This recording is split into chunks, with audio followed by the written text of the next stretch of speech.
You work with your students at WT. Yes. If college is a time when a lot of kids learn new ideas and experience different things for the first time in their lives. If you had a student who grew up Catholic and wanted to explore Buddhism or something, what advice would you give them? You know, I think part of the thing with exploring different religions is kind of where we've gone in recent years. I think I know within the Catholic Church after the Second Vatican Council and our work with ecumenism and how John Paul II led us in many ways to work with other religions on a table discussion, I think that's really where the ball gets rolling. At West Texas A&M University, I teach a class, and that's partially what we do. We explore other faiths. I invite the other campus ministers in, and we have panels together. I think the only way that you really know your faith is by exploring it and learning it even with other people.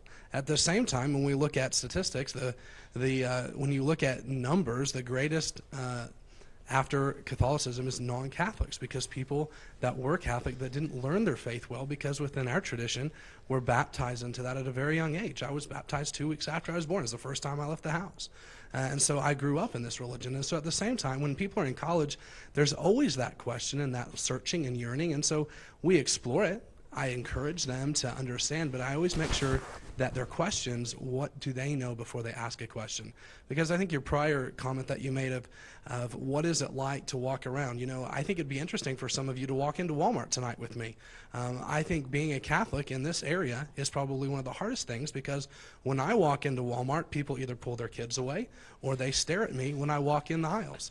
And so when you think about it, and yes, I buy toilet paper. I mean, that's one of the things that is always interesting. But I think at the same time, there's been this idea that Catholics are also not Christian. And so that because that has been preached in places, there's always a misunderstanding. And so I think my way of teaching ecumenism, especially in a university setting, is you have to know your own belief first. And once you truly understand your belief, then you have a more wider understanding, and you can ask those questions to other people. If you don't know your own faith, you can't ever ask a question of someone else. And I think part of that was in my seminary education. My seminary sent us to Israel for 3 months. I studied 1.5 months with Muslims and 1.5 months with the Jews. And so we were able to experience, and truly, like John Paul II in his wisdom always said, you must be able to breathe fully with both lungs.